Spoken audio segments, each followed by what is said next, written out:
Today on the Bible Bros, we've got a very special guest with us, Santa Claus, and also a gnome. You ever worried about something so much that you lost your appetite, that you didn't want to socialize, and you told yourself, I'm never going to get through this? But then days, weeks later, you finally get through it, and you're like, well, you know what? That was kind of silly for me to even think that was so bad, because it wasn't that bad after all. I want you to think about that. And I want you to think about Matthew chapter 6, verses 25 through 34. When Christ is pretty much talking about on the Sermon on the Mount, not to have anxiety. Don't worry about things. God is there to help you get through your hard times. Because think about it. He talks about in those verses about how he provides for nature. God does all these wonderful things to the birds of the air, the lilies of the field, and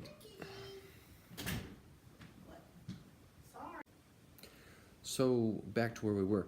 If you jump down to verses 31 through 33, it says, do not worry then, saying, what will we eat, or what will we drink, or what will we wear for clothing?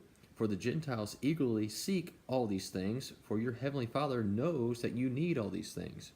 He's watching. He knows. He understands.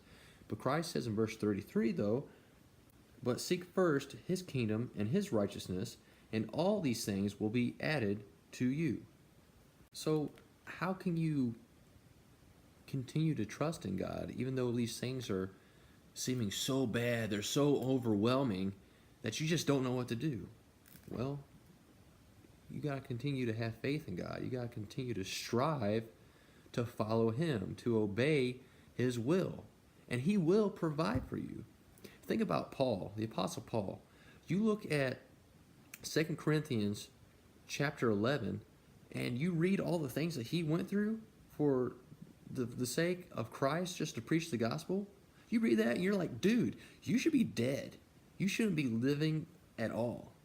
But God still provided for him. And then we go to 2 Timothy chapter 4. In verse 6 he says, for I am ready, being poured out as a drink offering, and the time of my departure has come. I have fought the good fight. I have finished the course. I have kept the faith. In the future there is laid up for me the crown of righteousness, which the Lord, the righteous judge, will award to me on that day, and not only to me, but also to all those who have loved his appearing. Paul pushed to the end. He kept his faith in God, and he had nothing to worry because he realized there was something better at the end of his life. You know, I've worried about some dumb things in my life.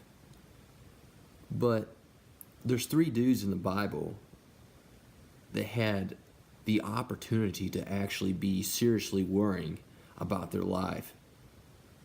But I don't see a glimpse of worry at all. If you look at Daniel chapter 2, you read about 3 guys, Shadrach, Meshach, and Abednego, and they refused to bow down to the image that Nebuchadnezzar set up. And they're about to be thrown into a furnace. They're about to be melt. They're about to melt. That's what I'm trying to say. But look at verse 17 in chapter 2. It says, if it be so, our God, whom we serve, is able to deliver us from the furnace of blazing fire, and he will deliver us out of your hand, O king. So you see that? There's like, king, do what you're going to do, but my God is going to deliver us out of here. But what's even stronger is the next verse and what they said. But even if he does not, let it be known to you, O king, that we are not going to serve your gods or worship the golden image that you have set up. There was no fear at all. They were strong. They didn't worry. They didn't worry over the dumb stuff that we worry about today. These guys were being persecuted for not bowing down. But guess what? They're like, hey, if our God doesn't save us, who cares? Who cares? Because we're still not going to worship your God. That's awesome. Take, for instance, the children of Israel.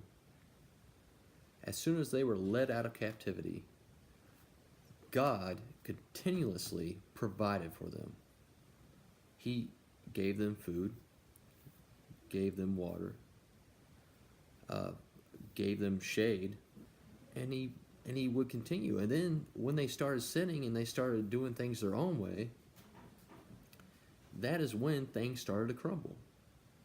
And that's the same thing with us today. If we really rely upon God, He's going to help fix our problems. But we can try to fix it ourselves. We can do it by the means of alcohol. We can do it by the means of drugs, by little help groups, Dr. Phil and Oprah, that doesn't really help at all. People don't have a spiritual mindset, from just a whole bunch of things. If you try to fix your own problems and you're not trying to fix it by God's word and God's help and through prayer, you're not going to get anywhere. You're just going to actually develop more problems. That's all that's going to happen. All right, closing words is this. Psalms chapter 46, starting at verse 1. God is our refuge and strength, a very present help in trouble. Therefore we will not fear, though the earth should change.